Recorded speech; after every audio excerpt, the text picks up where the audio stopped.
Welcome, and as others join, we welcome them into this space as well too. For those of you that don't know me, my name is Adrienne Darby. I'm the Executive Director with Pinnacle Prevention, and I'm also joined here today by Leo Lopez on our team. If Leo is going to give a quick wave there, and Leo is going to be in the background for tech support for both our panelists and for our attendees. So if there is anything technical that's coming up for you, then you can message Leo in the chat box. He'll be monitoring the chat and the Q&A today and be available to support all of us as well too. In addition, this session is being recorded. And so for our panelists, only their faces will appear on screen. But if you are listening in and joining us as an attendee, you will not be visually recorded in our conversation today. There are a few ways logistics-wise that you can engage with us during our conversation today. You can always use the chat box if you're familiar with Zoom. Because this is Zoom webinar, you won't be able to come off mute and speak if you are an attendee. So please take advantage of that chat box. And also there's a Q&A feature. So Leo will be monitoring that Q&A if you want to use that as well too. You can use either of the two, the chat box or the Q&A. And then I promise you that we will have time at the end of our conversation today to go through your questions as well. So if we don't answer them right away, we will definitely spend some time at the end getting into those questions. So just for a little background information, we're really excited to be kicking off this Arizona Smart Growth webinar series with all of you. This is an initiative and a project that's funded by the Arizona Department of Health Services that's in alignment with their Arizona Health Improvement Plan. And this specific strategy falls under their policy, systems, and environmental change strategies. And they have a strategy specifically to promote smart growth development. And so that's what we're here to be able to do with all of you today. I know we have a variety of attendees and you're all representing really diverse and different backgrounds and experiences. Some of you may be very familiar with smart growth, and there might be others where this is completely new to you. So just to do some level setting before we get into our conversation today, smart growth is a set of principles around community design, development. It's intended to serve both economic well-being, community well-being, public health, and the environment, just to promote overall well-being for all. And what we know is that what, where, how we live, what we build, how we develop has really major impacts and decisions that are made in our daily lives in terms of our health and well-being. The 10 principles that are associated with smart growth are not new. They've been around for decades now. They were developed by the EPA, which is the Environmental Protection Agency. And those 10 principles are to support mixed land uses, take advantage of compact design, create a range of housing opportunities and choices, create walkable and rollable neighborhoods, foster distinctive, attractive communities with a strong sense of place, preserve open space, farmland, natural beauty, and critical environmental areas, direct development towards existing communities, provide a range and variety of transportation choices, and make development decisions predictable, fair, and cost-effective. And then finally, encourage community and stakeholder collaboration in development decisions. During our Arizona Smart Growth webinar series, we're going to really be digging deeper into these different principles. And today we wanted to do it not in a traditional PowerPoint style, but in conversation with friends and colleagues like those that we have here today.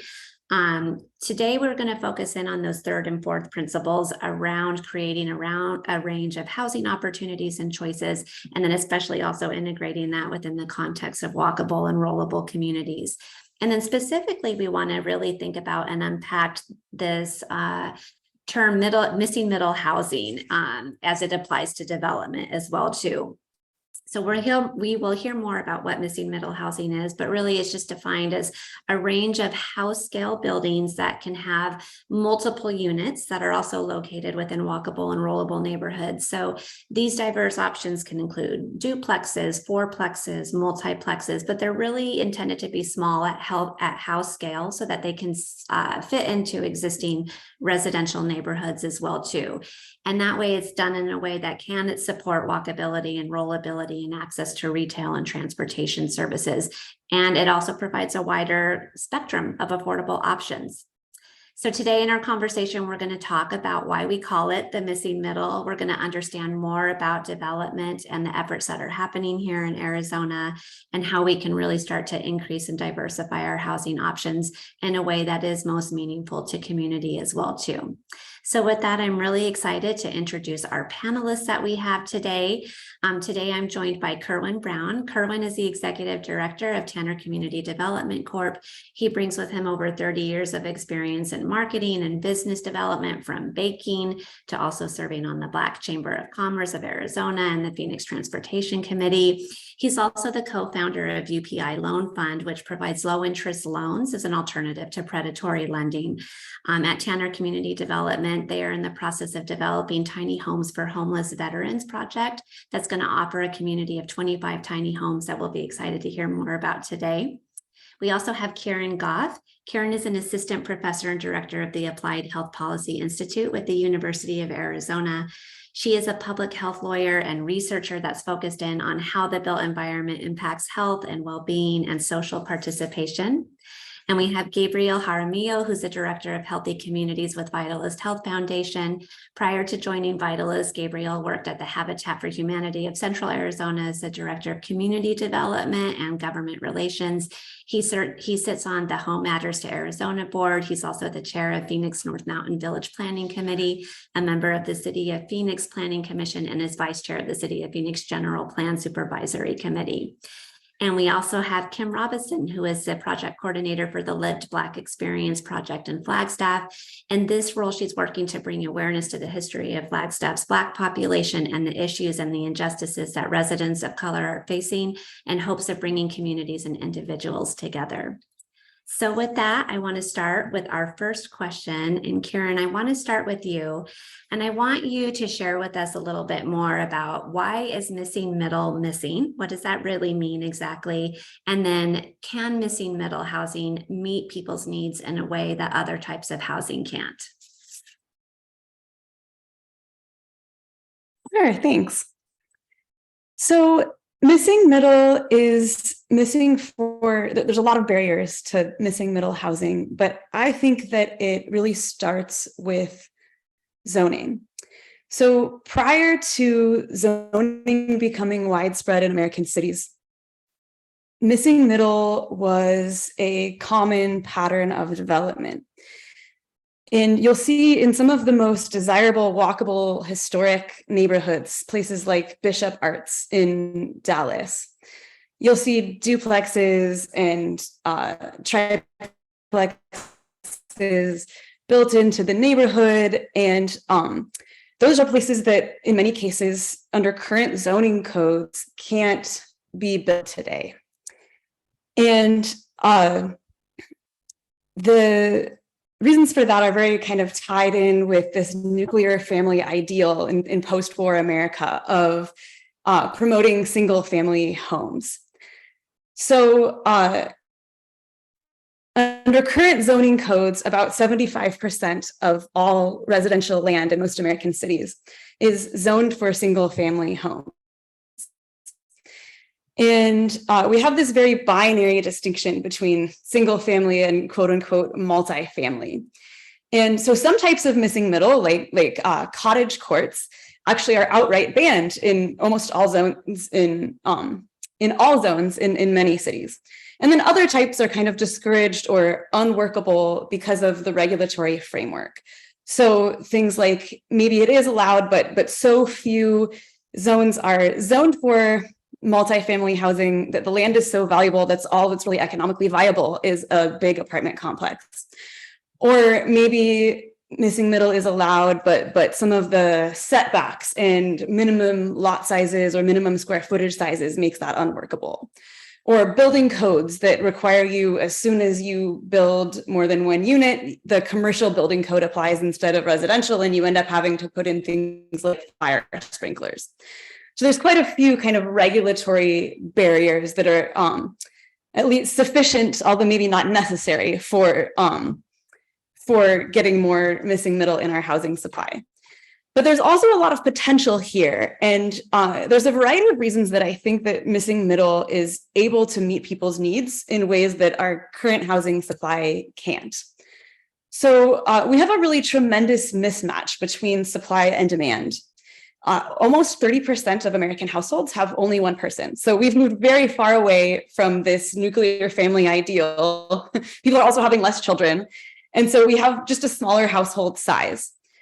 But meanwhile, the average home size is still somewhere around 2,000 square feet.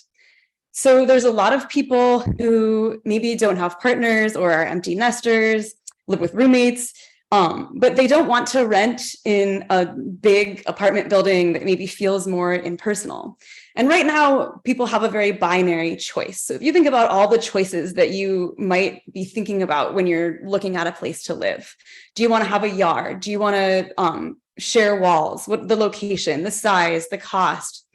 Having a variety of missing middle options can allow people to make decisions about these trade-offs much more individually. And a lot of missing middle housing actually feels very similar to living in a single family house. So it allows people to live in smaller units that are more affordable without maybe some of the trade-offs that they might otherwise have to make if they're just looking at an apartment. But the most important reason that I think there's promise in missing middle is actually location. About, as I said, about 75% of land in most American cities is zoned for single family. And single family zones this is usually the best land in the nicest neighborhoods, well thought out, away from arterial roads. These are most of the most desirable places that people want to live.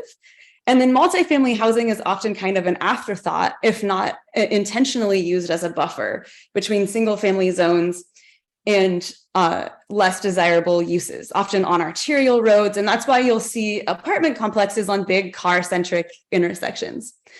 So I think that missing middle, with some zoning reform to allow it in single family zones, has a lot of promise for bringing that American dream of these great spaces where we all want to live to more people at more price points in more formats. Thanks, Kirin. That's a great kind of background and context of where we stand and what could be. And so, Gabriel, I want to turn to you. And so we know that this work often starts then, as Kirin just mentioned, with zoning and land use. Can you share a few examples of any innovative or collaborative partnerships that you've cultivated or that you've seen here in Arizona that are exploring implementing new solutions around zoning and land use that could make missing middle housing a reality or something close to that? Absolutely. And thank you for having me, and thank you everybody for the time for joining us today. I'd have to agree with Kirin. You know, when we talk about housing and finding ways to address the housing shortage, land use and zoning really come down to the heart of it. I think some of the most innovative things that we've seen aren't really innovative. We've seen other cities do this, so we're catching up with the times and really trying to figure out how we can adapt our existing code and our existing mindset to allow some density, to allow a variety of housing, which brings in a variety of affordability ranges as well. Some of them innovative things, well, and I say innovating because it's important to start having dialogue and having those conversations. And we see elected officials and decision makers having a conversation about addressing housing and the need for more housing types, which brings up land use and zoning codes as part of that. So I know one of the first things that came to mind was the last session's Arizona Housing Supply Study Committee from the legislature, just to have that conversation to address what we can do from that study, from that research, to see how we could find new ways of bringing more housing types and varieties and exploring new materials. So that was the first part of it. We saw that implemented in the current legislative session, but just having that conversation, we're seeing groups like Home Matters to Arizona and Home Arizona that are starting to have the dialogue for the need and supporting new innovative housing types, which includes missing middle. I think the more we have the conversation about addressing the shortage of housing and how we need to bring more units on in a non-traditional sense, not the single family detached or the large apartment style complexes, but we're starting to see the conversations around accessory dwelling units, manufactured housing, smaller footprint homes, smaller footprint home villages, really taking advantage of the land use to diversify the housing type and bring more affordability to that. So we've seen some groups have those conversations, and that's extremely encouraging. Groups like the Urban Land Institute are also hosting events on how to address not only new housing types, but affordability. So we're seeing more groups and developers bring these conversations to the forefront, and understanding that policy and land use are the key to this, as land is one of the most expensive parts of the development process. Understanding how to best utilize that, whether it's a co-locating aspect over a light industrial or residential and a mixed use with a federally qualified health clinic, something that looks a little bit different than we normally see, but we've seen in other cities. Again, we're not doing anything amazingly brand new that's never been seen before. It's new to our area and it's necessary. So there's a bunch of groups. I think my favorite example is the South Central Collaborative. So when we talk about a community getting together to address the development along a transit-oriented development line, they saw the need for density along the light rail, but also highlighted the need for gradual density radiating out from that line into their community, so they could still have the single family detached where they're looking for it, with the density to take advantage of the light rail and mass transportation, and then a different variety radiating from that center point. So that's one of my favorite examples, and I had a pleasure of working with them. So those are some of the examples that come to mind. Thanks so much. And I appreciate you calling in like the light rail and the opportunity to think about that in terms of transportation access as well too. So perfect example. And yes, but huge opportunities around the light rail and other public transit opportunities too. Kerwin, I would love to hear from you and just hear about what you are doing at Tanner Community Development and even other communities that you might be familiar with around increasing the supply and the affordability of housing. Sure. Well, our focus is more on affordable housing than on the missing middle. However, I think it's all kind of it's kind of all the same when you look at it. When I think about the missing middle and the whole idea of the definition of the missing middle, as Kirin said, it's not a new concept. I mean, when I was a kid growing up in upstate New York in Syracuse, we lived in stacked housing. We lived downstairs, and there was another family that lived upstairs, and we both looked at it as having our own individual place. I also think that it's very important to understand that when we're talking about solving the missing middle building problem that we're talking about, it's not just the building, but it's also, as Gabriel mentioned, being close to transportation, being able to walk to stores and to other retail shops as well. I read something that said, trying to solve the problem where you're 15-minute walk to whatever your needs are. What we're doing is as kind of a proof of concept, because we also want to dwell in this solving this missing middle issue. But we're building a community of casita style tiny homes, and it's a whole community. And this is designed for homeless veterans. However, to be able to have this community to actually show, what can actually happen, included in the development is a dog run for pets. There's a community garden that will be part of the community. There'll also be a resource center on site to help satisfy some of the wraparound services that this particular community will actually need. But I think that by looking at this, even though it is for affordable housing, to use this as an example, especially with the alternative methods of building that we're utilizing, to just make it more more affordable, but also more sustainable as well. It's something that we look forward to building and showing, and how we can associate that with building duplexes and building communities with triplexes and possible stacked housing and other things to really help this missing middle initiative that we're talking about today. Thank you so much, Kerwin. Can you share how did you decide you wanted to include the dog run and the community garden and the resource center? Where did that come from? We wanted this to be certainly a community. And you take a look at the residents that we're going to have here. We're talking about homeless veterans, and the research has shown that there's a lot of homeless veterans that will not come in off the street if they cannot bring their dogs with them. So we wanted to make sure that we accommodated that. The garden, the community garden, was something that the community already, the spot where it will be built is already a community garden there. And the community loves this community garden. So we didn't want to totally take away something that the community already, loved. So we wanted to include that as part of it, because this is, once again, this is a walkable community. So now you have the community garden that the entire community is used to having there, and then you have the dog run that will accommodate the pets of the tenants that will be staying there. We want to make sure that it is a community effort, and it's a community that satisfies the tenants that will be living there. The resource center there, will provide job training. It'll help with navigating the healthcare for some of the residents.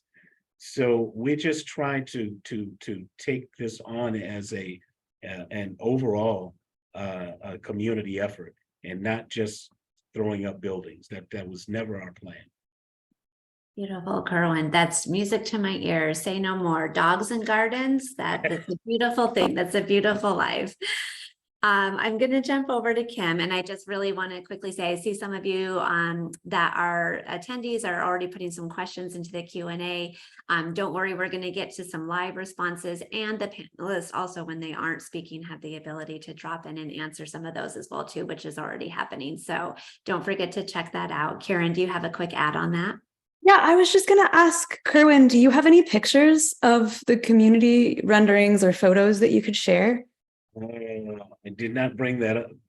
I tell you what, my website at tcdccorp.org will not only have renderings of the development, but it'll also have a kind of a flyover rendering of what the community is set to look like.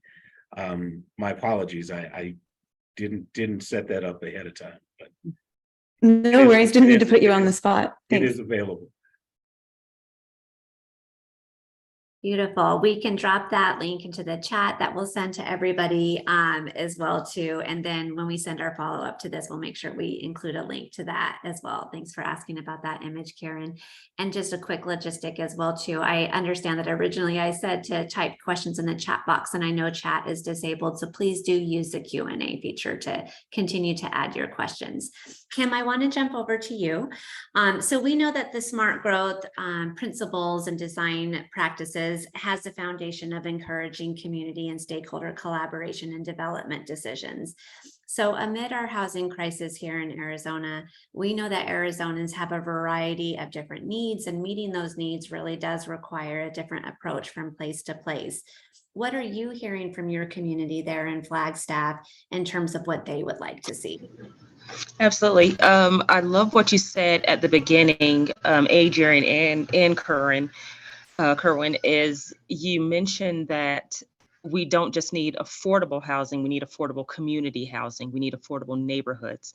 So affordability can't just be financial.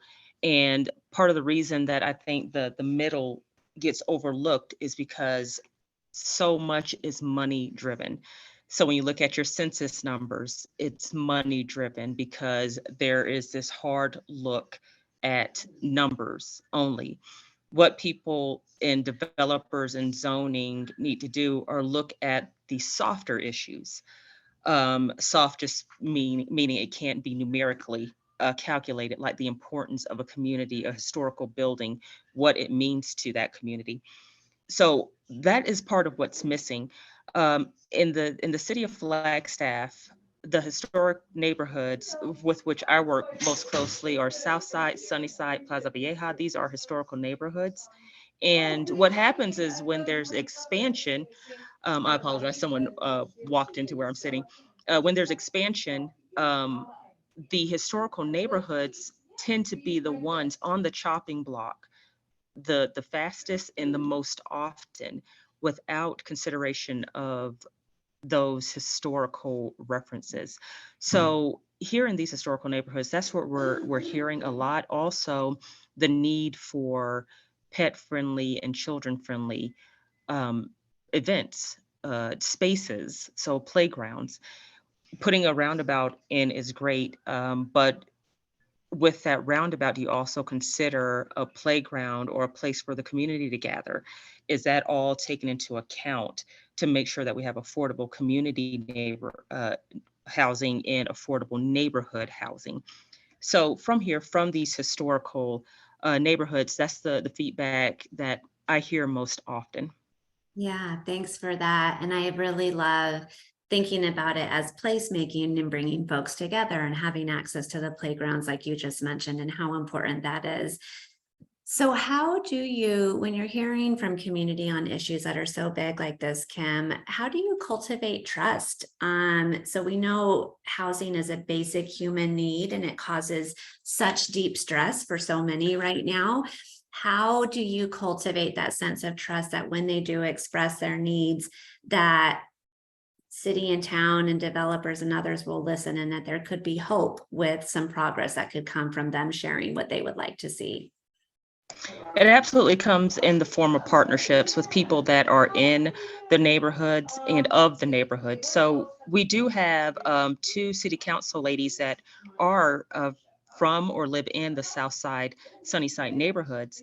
And fortunately, the community came together and made sure that these neighborhoods had a voice where we lived. But partnerships are the most important, especially making sure that people of these neighborhoods go to the city council meetings and their entire community is supporting that effort. So if you have voices that want to be heard, you have things that you have to consider all the way back to, yes, this person wants to go to the city council meetings and be heard, but they also have children and they need someone to take care of their children. So the community needs to come together and make sure that these voices that want to be involved, we all help them and support them logistically and psychologically.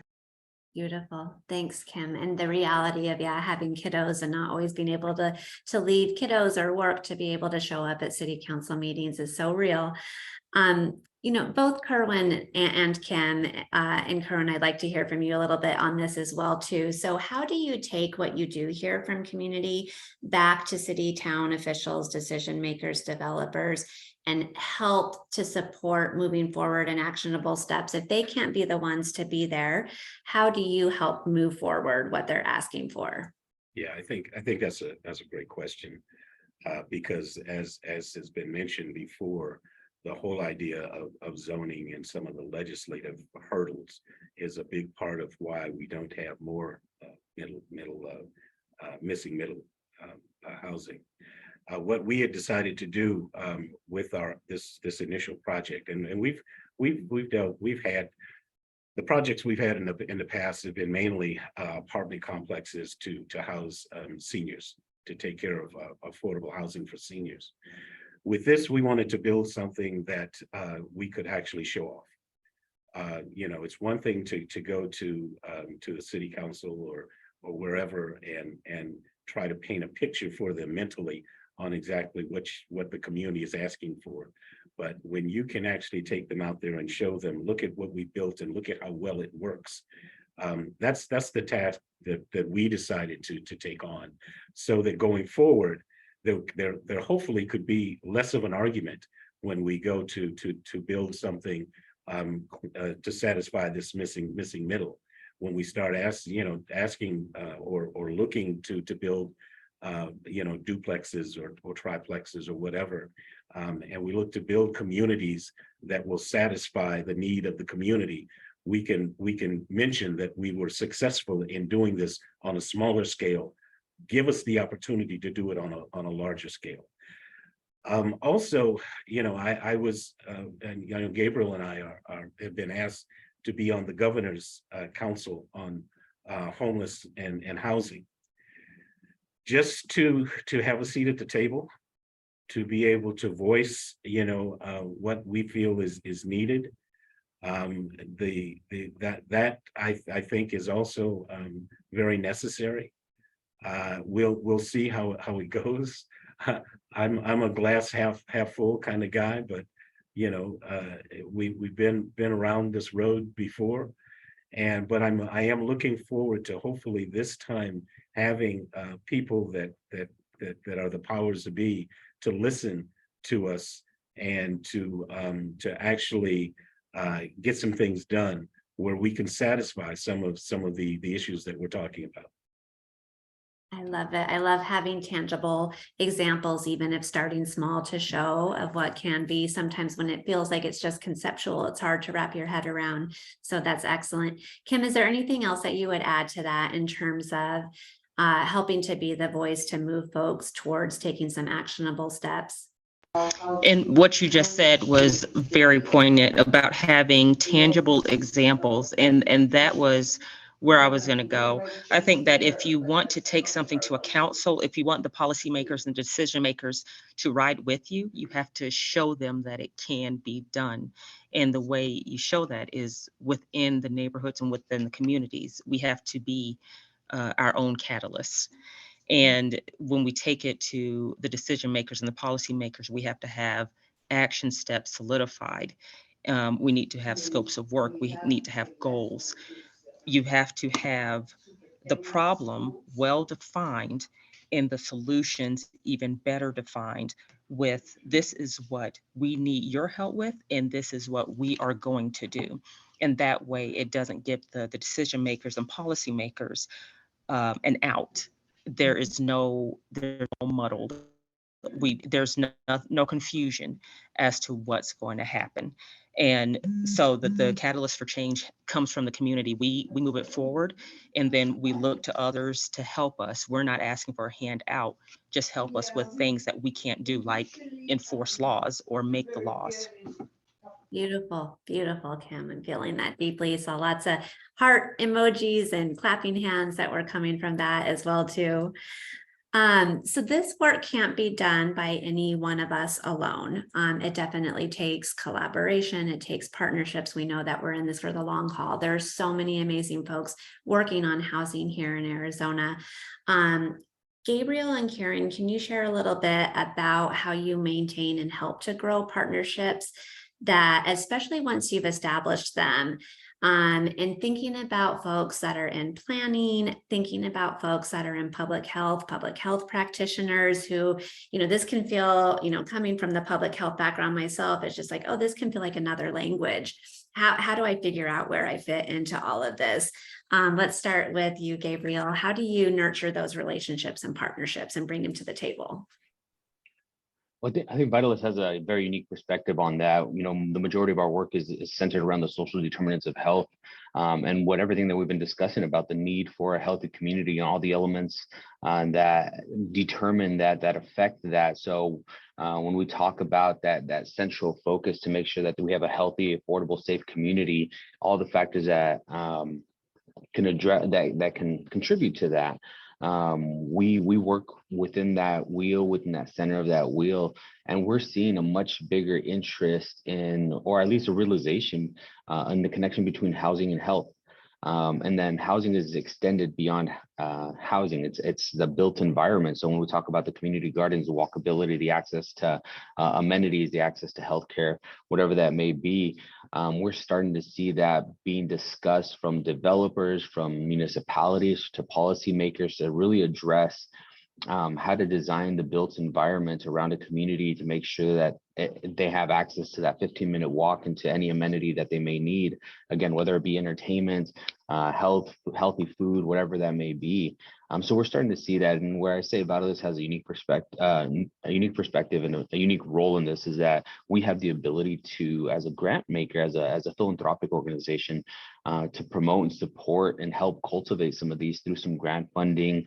Where we can, we're what we consider a small to medium-sized foundation. So we really try to focus our efforts around those social determinants of health and how we can combine some of those efforts and put funding behind it to help organizations that are cultivating partnerships within communities. So we have that ability to do that through a couple of different grants. And then we help really lend our expertise when it comes to that. I think, we had mentioned earlier the Arizona State Department of Health Services, the grant that contributed to this. We participate in the implementation of the health plan that the Department of Health Services came up with a couple of years ago. And how do we get that information out to help address a variety of factors within those social determinants of health and really promote those and participate to keep that momentum of combining efforts within healthy communities and housing together. That's becoming such a big indicator. When we talk about homelessness, housing, missing middle, whatever it may be, the need for the variety of housing along the entire spectrum and coupled with the services and all the amenities around it. So I think for me, like I said, we have a unique perspective. The way we can help promote and keep these collaboratives is that we can support them through funding, through grants. Beautiful. I think your funding perspective that you offer is so beautiful, and I really appreciate how Vitalist prioritizes those collaborative pieces and the collaboration that needs to accompany actually making this work happen. And also, it's a big deal that smart growth development in general is prioritized in our state health improvement plan. So that's really exciting. So Kirin, public health practitioners might have one layer of motivation for why they want to see this happen when they come to the table. Planners might have different motivations. How do you get those two motivations and that to kind of see eye to eye and speak together to move things along? Yeah, that can be challenging. It's always hard to explain to people what I do, and everybody thinks I do healthcare, but no, housing has a lot to do with health. So, I mean, partially it's having those conversations that make those connections. We did a webinar a couple of months ago on aging, health, and zoning laws, and talked about how, to frame it in terms of we spend all of this on healthcare and medicalize aging, but what makes somebody more healthy than being socially connected and exercising? And so sometimes we have to kind of frame it to make that connection. Sometimes it doesn't, the people that you're talking to, they don't have to understand the health lens. You just have a shared goal.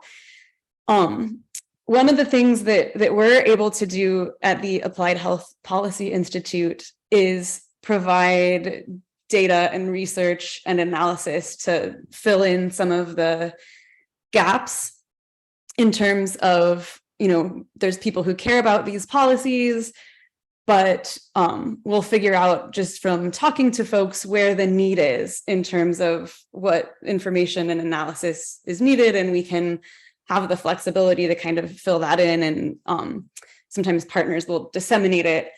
So that's kind of a lot of the capacity that we work with partners. I think also too, we don't do a lot of the on the ground talking to policymakers and kind of lobbying and advocacy side. We're more on the academic side, but it still is very social work, working with partners. And I think a lot of what you have to do is really try to understand people who have a different perspective and figure out what matters to them.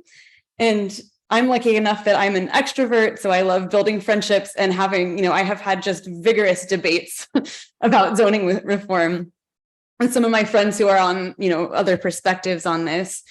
And then just learning to not get stuck in the language of your bubble. I think that within public health, we use a lot of buzzwords that resonate really well with folks who come from our same perspective, but that for whatever reason, folks who are kind of on the other side of some culture wars issues don't like those words. And so we need to figure out how to like frame things in neutral language and communicate with a variety of audiences.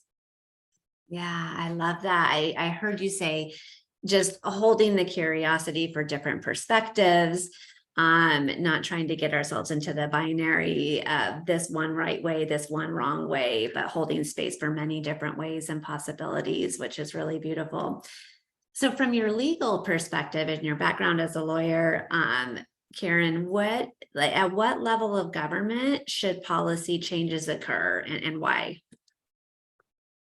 This is a really interesting question for zoning and housing specifically. I do think that some of the details, particularly with regard to missing middle, some of those details can be worked out city by city. But I'm actually convinced that we need at least some reform at the state level. And there's a couple of reasons for that. First of all, I totally understand the local control arguments, and in many cases, I think it's great to go community by community. But zoning in particular was never a grassroots policy that just kind of emerged locally. The federal government came out with a model zoning ordinance and pushed it fairly assertively on state and local governments, conditioning it on funding and that sort of thing. And so zoning kind of originated from these higher levels of government, and we need those higher levels of government to kind of step in and help undo it. Secondly, we're in a housing crisis. We have this huge mismatch between supply and demand, and it's just hard to have change that's as widespread as we need, going city by city or pilot projects or specific geographic areas. And then also there's this political issue of residents who are often a vocal minority who just don't want any multi-unit housing in their neighborhood, who have a lot more political power at the city level, and states are sort of better equipped politically to be able to make some of these changes. And then there's other reasons too, but those are kind of the main reasons that I think that state level change is at least a portion of what needs to occur. Thanks for that, Kirin. I saw nodding heads from all of our panelists. I saw some clapping hands. What would you add there, Kerwin? Well, I am, as she was talking, I mean, when you think back to, the federal regulations that started the whole redlining issues that brought us to where we are today with and I think that goes down the rabbit hole of some of the zoning laws and that sort of thing. The local city ordinances didn't start this. I don't think, as Kirin said, I think you've got to go to a higher level to actually deal with overcoming some of these, especially now. It's like you can't put the toothpaste back in the tube. I mean, this isn't something that you can't look at and see that it's a problem. So let's fix it. And especially with the housing issues that we have today, it's something that's necessary, not just for a certain group, but it's necessary for everybody, or we all fail together. So, Kirin, I totally agree with your assertion that it needs to come from a state and federal level to overcome some of these laws. Yeah. Gabriel, what would you add? Love the conversation. I know this conversation gets heated back and forth. Like Kirin said, having these great debates about zoning and at what level is it appropriate to mandate, preempt, whatever that may be. I agree, it has to happen at all levels, all the way from the federal government, talking about funding that's allocated to states with certain restrictions to zip codes and eliminating some of that to allow some mobility. We know the impacts of redlining and to the segregated communities. To allow some mobility, we need the zoning change and the ability to provide a variety of affordability to allow families to move to other neighborhoods that have access to other opportunities, educational, economic, whatever that may be. So to be able to build on a more affordable option in a different part of town is a zoning issue, it's a planning issue, it's a funding issue. So I completely agree that there needs to be at all levels. Kirin, I know we've had some conversations about, what the impacts of local zoning. We've seen the city of Phoenix do new text amendments that I think are a great direction. We hope other cities take advantage of that as well. We've seen conversations from the League of Cities also having the same conversation about what they're willing to do as a group. Maricopa County Association of Governments, their members is very similar conversations about what they're willing to do in response to state legislation that was coming down as a preemptive aspect. But I do think it needs to be addressed not only at the federal level, but the state level and the local level as well. Thanks for that, Gabriel. I've heard a case now for at all levels, most certainly, because we're systems within systems. None of this operates within a silo. I appreciate how Kerwin talked to that federal aspect, going back to the historical context with the redlining and then where we are today and trying to undo this. We're living it. We see it every single day, every single one of us. Kim, is there additional perspective on that policy piece of where you'd like to see the change emphasized or happen that you would offer? Absolutely. It does work at the state and federal level. We can get there, but the change always starts within the community. For example, the Live Black Experience Project is written into our strategic plan, how we are addressing the housing disparities. We can't just keep putting Band-Aids on things. When we go and approach our state and city and federal governments, we need to make sure that we're not just addressing the physical aspects, what we see. We need to make sure we're drilling down on the why are these neighborhoods undesirable? Why do we keep making them undesirable instead of addressing the issues within the neighborhoods? So it does need to be addressed at the state level, but the community, the grassroots level, we have to be aggressive, because if we don't speak up for our communities, if we don't show up, we're just going to be ignored. Yeah, thanks, Kim. Grassroots, grass tops, all levels, all voices, and it just reinforces that important need for this shared collaborative effort to try to tackle this really complex issue. I want to hear from each of you on this. We discussed a lot during the panel, and there is questions there that I want to be able to open it up to and take time to answer. But we do recognize that there's this element of change and innovation that we all need in order to address these challenges in the future and really move towards creating healthier communities. So thinking of that, I want to hear a closing thought from each of you before we open it up to answering the questions from the attendees. What is something that is giving you hope right now that you would like to see scaled here in Arizona? It could be, in respect to the missing middle housing, or, just something related to housing in general. So something that's giving you hope that you would like to see scaled. Let's go to you, Kirin. I would say statewide zoning reform that targets missing middle. We've seen a couple of states in recent years do that with varying levels of success. Portland, Oregon in particular is one of my favorite places. And Oregon in 2019 passed a law that now allows 2 housing units on all residential lots in cities of 10,000 people or more, and then in larger cities, 4 units per lot, including some of these less common housing types like cottage clusters. And Portland in particular has had more success than some other places in terms of actually having those types of housing built as a result. And that's because Portland came in and made some other accompanying changes, like changes to minimum lot sizes and setbacks and whatnot that made it easier to build those sorts of things. And particularly, I think the most promising type of housing with that type of reform is accessory dwelling units like guest houses. California had similar legislation that allowed guest houses in single family zones in most places throughout the state. And they actually saw a significant increase in their housing supply as a result. they went, the cities of LA, San Francisco, and Jose combined issued less than 150 ADU permits in 2015, and then more than 4,500 in 2018. And in 2020, accessory dwelling units made up 12% of all housing permits in California, which I think is a great success for actually seeing some of this stuff, the barriers lifted and seeing implementation.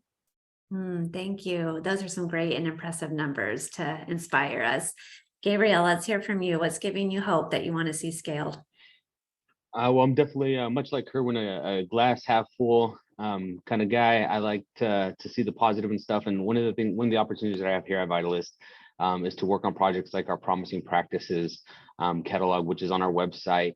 And we went throughout the state to see and identify projects that are new, innovative, whether they're had to request specific zoning codes to make their project happen, or how to get special permits for new use of material that hasn't been used before. And we were able to catalog that. And these are all amazing projects. Some of them are duplexes. Some of Kerwin's projects are a part of that report.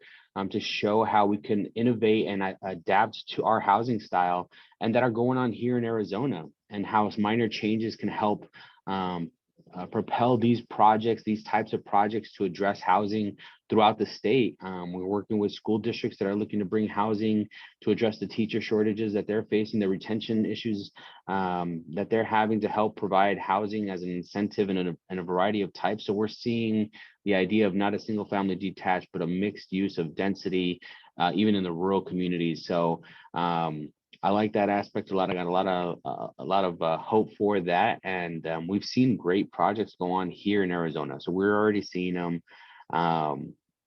And again, the idea of this interagency and community council for the state, there's a lot of opportunity there. If this is my first go around at it, so I'm excited. Still got that glass half full idea behind it, so I'm really looking forward to seeing what we can do to help lend some ideas to how to streamline some of the processes within state departments that are each addressing housing in their own variety of ways, and how we can help help make that more efficient. So I'm looking forward to that. Beautiful. Thank you, Gabriel. How about for you, Kerwin? Well, I think that just the fact that we're having the conversation gives me hope. It's unfortunate because when I go to conferences and things around the country, it seems like we're behind. But at least now, we seem to be having the conversation. I mean, the governor put $150 million in the Arizona Housing Trust. I mean, that's you have to see that as a plus. The conversation about alternative build that we're trying to also be a part of. The conversation gosh, and I'm forgetting the name of the organization, but Blue Zones. Just the conversation about walkable, livable communities in Arizona. There seems to be a lot more conversation, and it's because, look, there are more people coming to Arizona than probably any other state in the country. I think we're being forced into taking a look at solving some of these issues. And if that's what it takes, then I'm glad about it. The homeless problem that we have here, at least the legislature, whether you like it or you don't, at least they're looking at it. They're trying to do something about it. They're trying to place people in to get them off the street.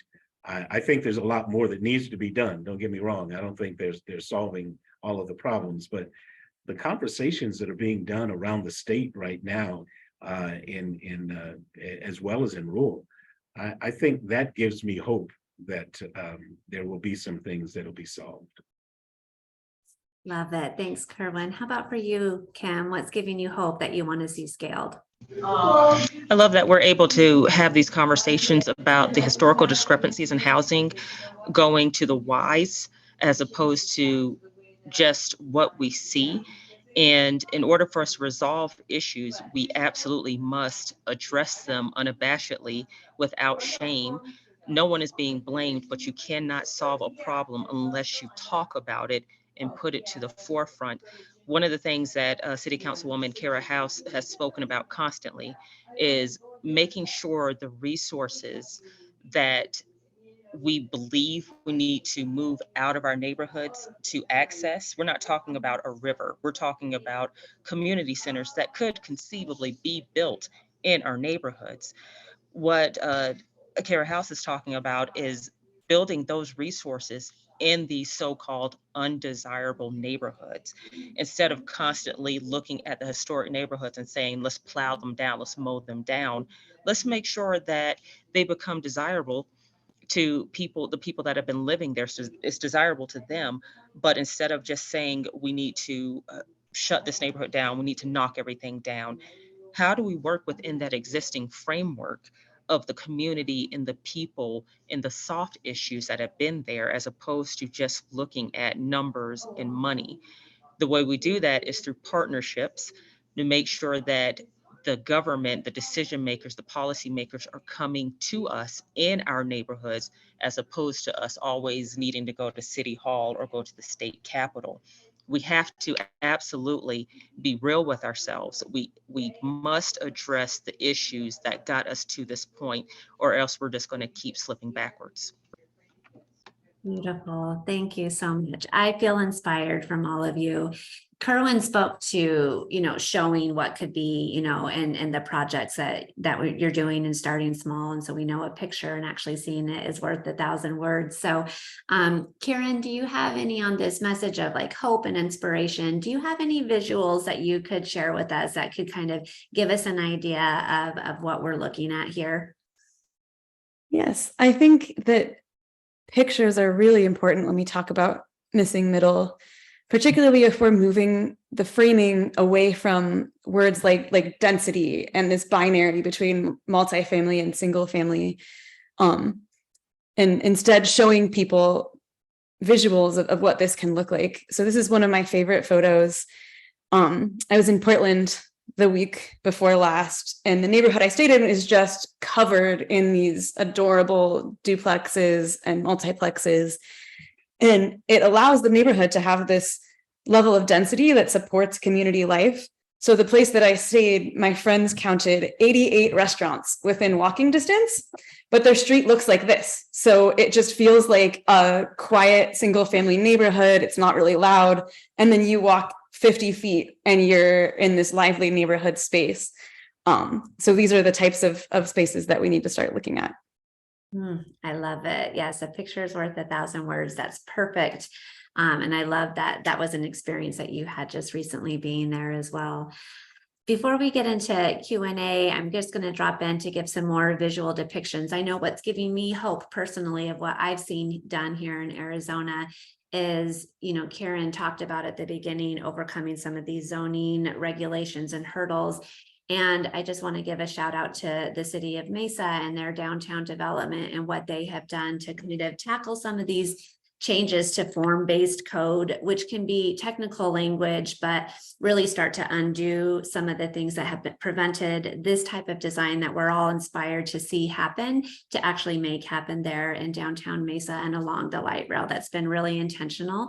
And then also just a shout out to Tempe and what they're doing with the cul-de-sac project as well. So I'm going to drop those into the chat box for everybody where you can read more and you can see more. And those are some projects that are happening here in Arizona that are giving me a little hope and inspiration. I'm going to turn it over to some of the Q&A that's come in for our panelists as well. And so the first question that we had that came in, and any of our panelists can jump in and answer this. How do we ensure that a large number of these gentle density housing options do not become short-term rentals, thereby defeating the purpose of creating more diverse and affordable housing options? Yeah, the short-term rental issue is really big. I know, Kim, I'm thinking in Flagstaff, that's really huge right now. Who can jump in and offer a response to that? I think with short-term rentals, the city of Flagstaff has addressed that, and that's something that comes from the partnership between community representatives and your municipal government. because your community can't make the policies, but we can work again within that framework. Short-term rentals are not going to go away. What we can do is perhaps limit the number of short-term rentals, because you don't have a person contributing to the community when you just have short-term rentals. I'm not saying that renters don't contribute to the community, but when you have that historical knowledge in these neighborhoods that keep the community moving forward, that's what you need. So community partners, we need to work with the municipal governments to figure out solutions within what's happening while we keep forward thinking momentum. Beautiful. Thanks, Kim. What'd you I add have- there, Karen? I have a couple of thoughts I can add. So first of all, politically, it's a difficult question. As a practical matter, I'm not convinced that short-term rentals are a big problem.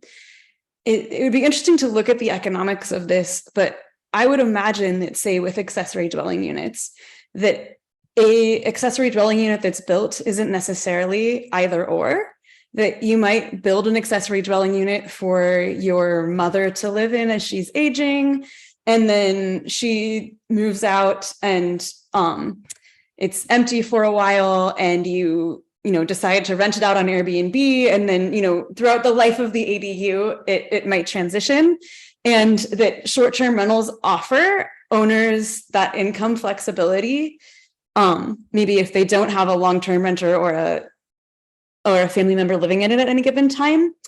So I'm not necessarily convinced that it's a bad thing, and it's still adding to the overall housing supply, which does help. And politically, though, it's a different story. Obviously, it's a topic a lot of people have a lot of feelings about. And the tricky thing about this in Arizona is that we have state legislation that preempts cities from directly restricting short-term rentals. So the compromise that I've seen is Phoenix's proposed text amendment that would allow ADUs requires a homeowner who builds one to record a covenant, which basically means that they are agreeing that they will something along the lines of that either they will live in the main house or the accessory dwelling unit, and there's a couple of nuances to that. So that doesn't directly regulate short-term rentals, but it does address some of those concerns that I think are a political compromise that we need to talk about if we want to pass some of this stuff. Yeah. Just on that real quick, the text amendment identifies that to build an accessory dwelling unit on your property, you have to be the owner and occupants of that main property, and you're building on that. It can't be an investor that lives offsite to build a secondary unit on it. And that's one of the stipulations that the cities highlighted to try to address some of that short-term rental. It has to be an owner-occupied property building on their property to kind of avoid some of the investment aspects of it. Beautiful. Many perspectives to think about with that. And again, nothing about this is straightforward or one right way, but holding space for all those possibilities and those options. I'm gonna go back to the Q&A and just jump down here a little bit. Question, I'd love to hear about the policy framing of new discretionary grant funds from the U.S. Department of Transportation, such as reconnecting communities that require community partnerships. So it's a requirement in grant funding. Can you share your hopes about reconnecting communities to allow for more housing without the negative impacts of overwhelming traffic and parking impacts while working closer with neighborhoods? Any examples that you could share on there?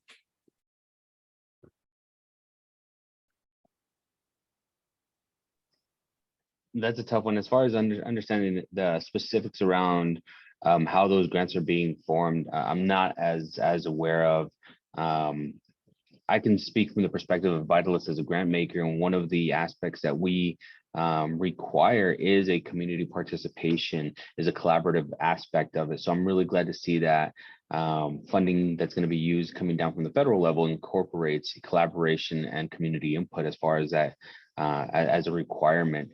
That's something that Vitalists have been doing for a long time. We really promote those collaborations and require that from our grants as far as finding an initiative that's going to have an impact on the community health, or whatever that may be, that it has to be in a collaborative fashion, whether it's a collaboration of not only community groups, but in partnership with municipalities and government agencies and nonprofits and community members and resident leaders.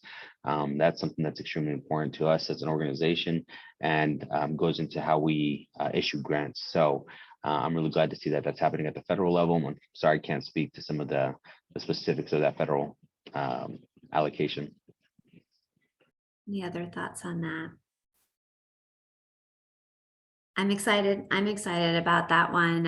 Any linkage between the systems, between transportation and how we move through our communities and where we're living on a daily basis makes sense to me. So I feel excited to see what could be with that. Another question that came in said, I love that point from Ms. Robinson and Mr. Brown about the importance of having a seat at the table and hearing the voices of those not often heard. How do you recommend getting to those folks rather than expecting them to always come to you? Kim or Kerwin? Well, I can speak to Tanner Community Development Corporation. We've been around since 2001, and we have had access and outreach into the community since that time. So it's nothing new to hear from the community on what the needs are. And because we've been involved in senior housing for a long period of time, we know the good, the bad, and the ugly of some of the issues that come out of that. So as far as folks coming to us, I don't see that really as the way it has been working. We have continued outreach into the community to take a look at what we feel, and hear from the community on what the needs are, so that we can satisfy those needs. Mm-hmm. How do you do that outreach? How do you go out to them? Are you knocking on doors? What does that look like? Once again, we've kind of got a, when it comes to the senior housing, we've got a built-in market. We've got five housing developments, and we constantly have various activities for the community, and we attend their community meetings that they have within, and a lot of it reflects the overall community. We also work with schools to when it comes to outreach, to educating youth against, whether it be anti-vaping or fentanyl or whatever, and we hear from parents in those aspects on what they're dealing with. So we're just active in the community, and we continue to be active. And like I said, we try to utilize the information and the data that we gather from our various programs that we do in the community to help create some of the developments and the way we're looking at the developments, going forward. Yeah, it sounds like there's a lot of trust there with you. And I'm hearing that you're meeting people where they're at by going directly to the senior housing and to the schools, which is really beautiful. Kim, what would you add? What does that look like for you in Flagstaff? For us, that's exactly what we do. For LBE, we do host monthly community dinners where we invite everyone in. You have to get out of your seat and onto your feet if you want to resolve the issue, and make sure you invite those policymakers. Make sure it's a direct invitation into our community. So I am very proud of what the city of Flagstaff has been doing. They are making the financial investment into this partnership, into these communities. The city did reach out directly to our historical neighborhoods to be involved in the regional planning. And we did have a representative, a couple of representatives, Sarah Dector, come to a location within our community. It's just a matter of getting that mindset. Everyone on this panel, we are within our communities. We're the ones on our feet out there pounding the pavement, listening to people. We must invite the decision makers and the policy makers to come with us and do the same. and the decision makers must make it a point to come and face the problems, the issues, and listen to the community head on. Yeah. I love that you do monthly community dinners. So I think food is such a beautiful connector. And I think inviting and having the decision makers there at the table with community members over a shared meal is where you can get into those hard conversations, and be really real and transparent about what can and can't be done. It's really beautiful. Absolutely. It's on our website, and we tell everyone it's hosted by the Live Black Experience Project. It's a community potluck, but we invite everyone in just to find your tribe, to find your roots, and the decision and policymakers could come and actually listen to and speak to the people for whom they're making these policies. Amazing.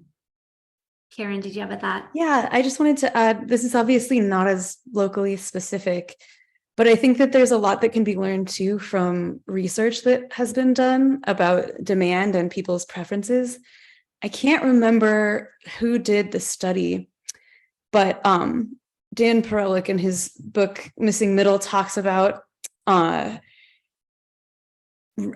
demand research in terms of walkable neighborhoods, where the research group did some really interesting questions, not just about asking people, do you prefer to live in a walkable or an unwalkable neighborhood, but different trade-offs of paying more or what type of housing or things like that.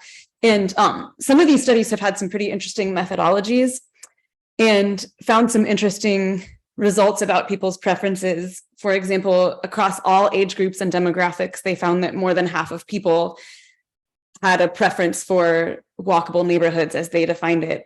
And so that's a good supplementing some of the stuff that you get from specific communities with the broader research, I think can paint a picture. Beautiful. Thank you for that.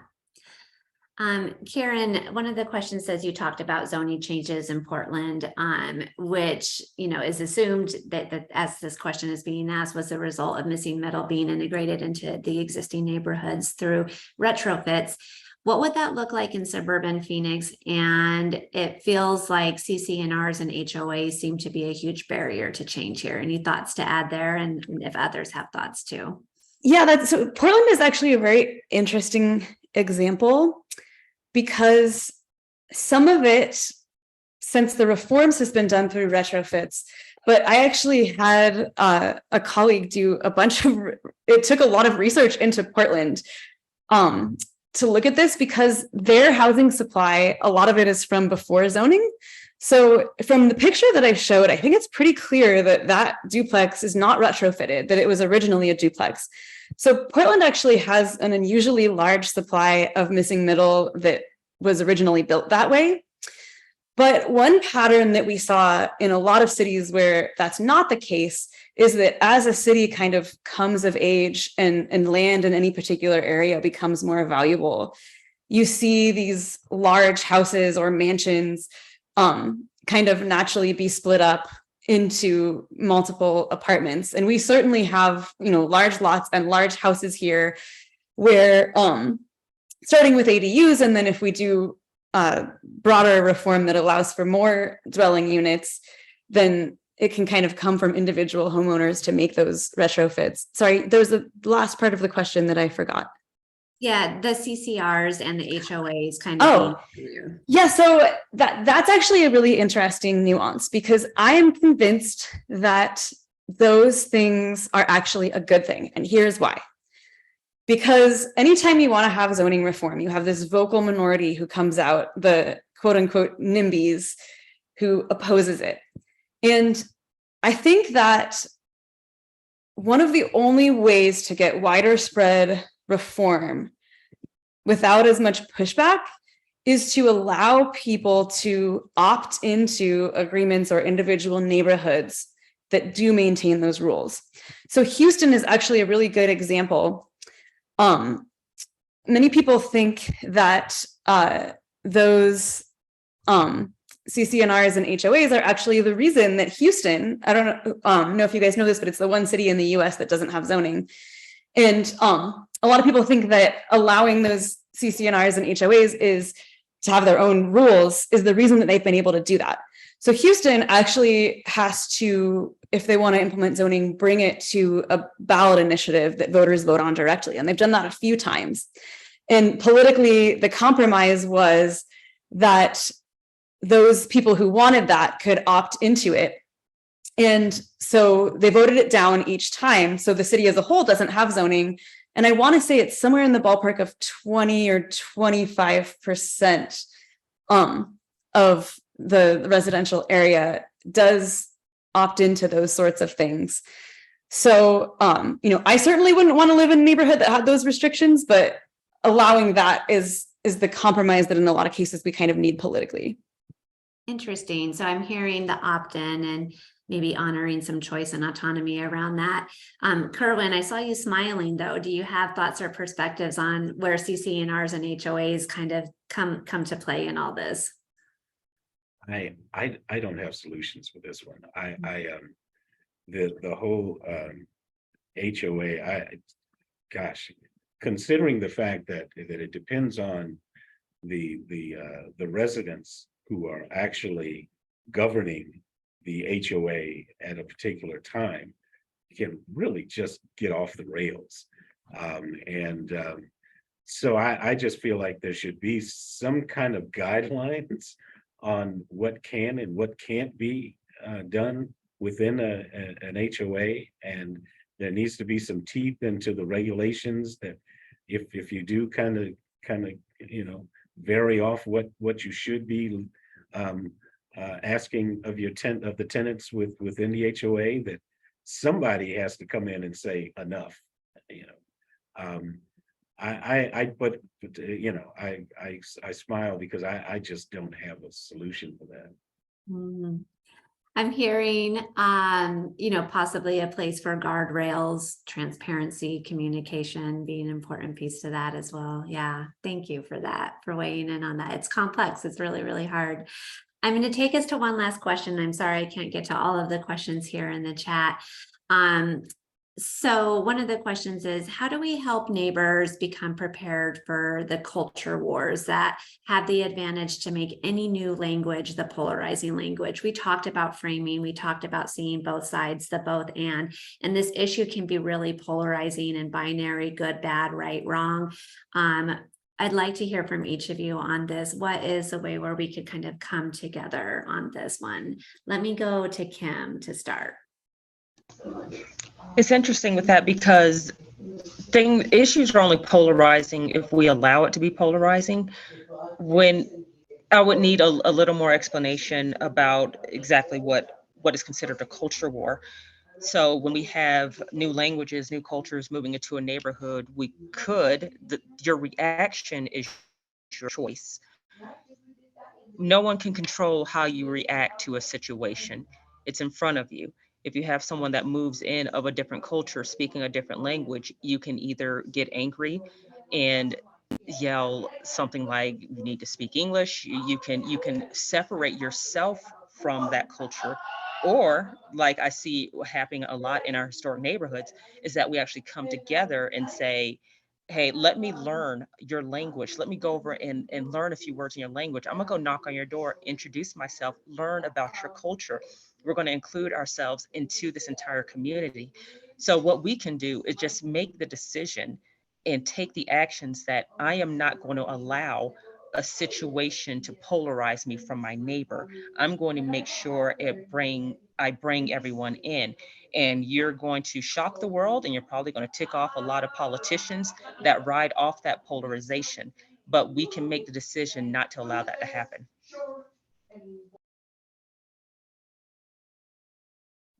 How about you, Gabriel? How do you feel we can move away from that polarizing language? That's a tough one. It's as complicated as the previous question.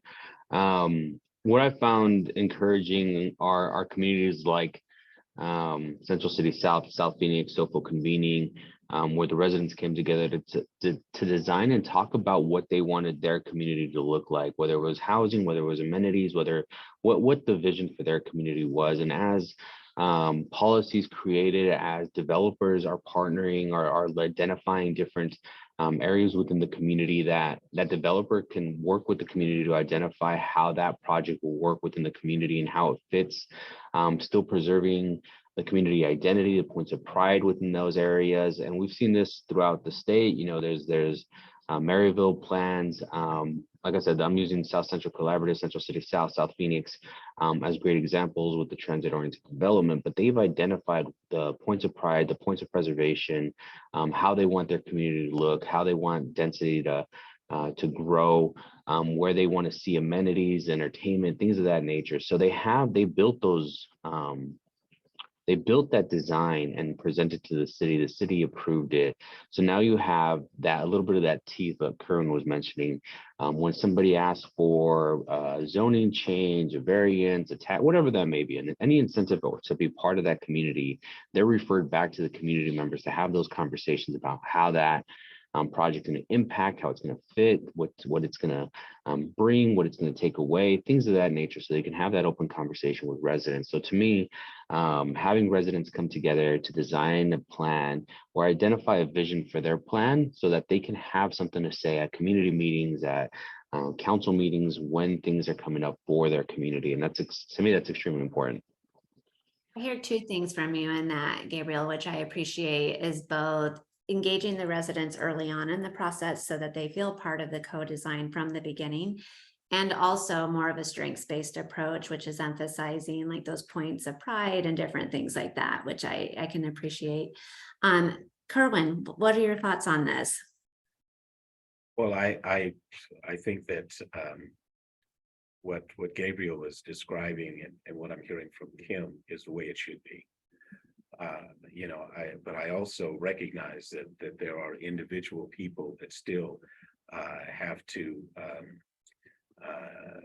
get out of their comfort zone and actually understand and learn and accept people who may be different than they are. So I can't leave here thinking that if we have, by having some of these rules and regulations and having the community involved in describing what they want their community to be, that if somebody from the outside comes in that wants to be part of that community and you decide that I don't want you here, that's not acceptable.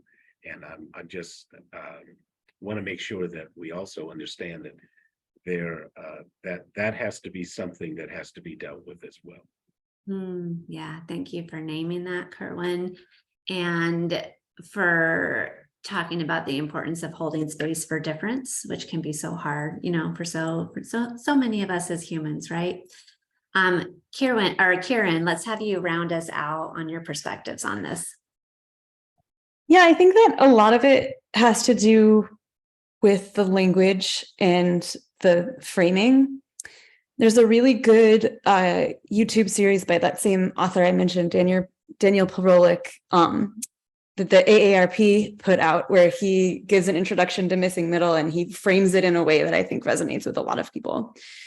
And he talks about moving away from words like density and multifamily, and instead thinking about things like scale and building envelope. And, when you think about it, it's actually a little bit odd that we have this situation where, we have regulations that are telling us how many families can live in a house and how many units that you can have, rather than, this is how many stories that you can build and, actual things related to the building. And so I think that some of that framing of, okay, well, if it's all right for, every third house on my block to be a tear down that is then a rebuilt mansion, could we have 3 units in that same exact house? And that's something that I think resonates with people a lot more than we're going to put a multifamily dense housing development on your block. And, right or wrong, that's something that often scares people. And so, even if I personally am motivated by something like equity or the historic racism or some of these things, if we have to know our audience and think about what is going to resonate with them and frame it in a way that will not invite pushback, which is hard to do. It's hard. It's hard. I want to give you all a huge round of applause. I love your brains. I love the brilliance. I love the wisdom that you brought to this conversation. We're so lucky to have you all here in Arizona, each with your respective experiences, really working on this work in your respective communities as well, too. So just listening to you and being in conversation with you all today is what is giving me hope. We are going to continue these conversations with our Arizona Smart Growth series. Our next topic of conversation with more wisdom sharing from community is going to be around transportation and movement. We started to talk about the importance of connecting housing with walkable, rollable communities and the way folks are moving through those. So we're going to continue to dig deeper into that in our next conversation. And so that will be coming in a few months as well. All of these conversations are going to be recorded and available on our website at pinnacleprevention.org. So stay tuned for more information about that. And then at the end of this project, we're going to be putting together a guidebook that's unique to Arizona around what practical things public health practitioners and planners and everyday advocates can do to help move forward some of these smart growth principles and strategies in each of your respective communities here in Arizona. So thank you again, Kirin, Gabriel, Kerwin, Kim. You are brilliant and amazing, and I appreciate your time and effort. Thank you to those that attended as well today, and I hope everybody enjoys the rest of their day.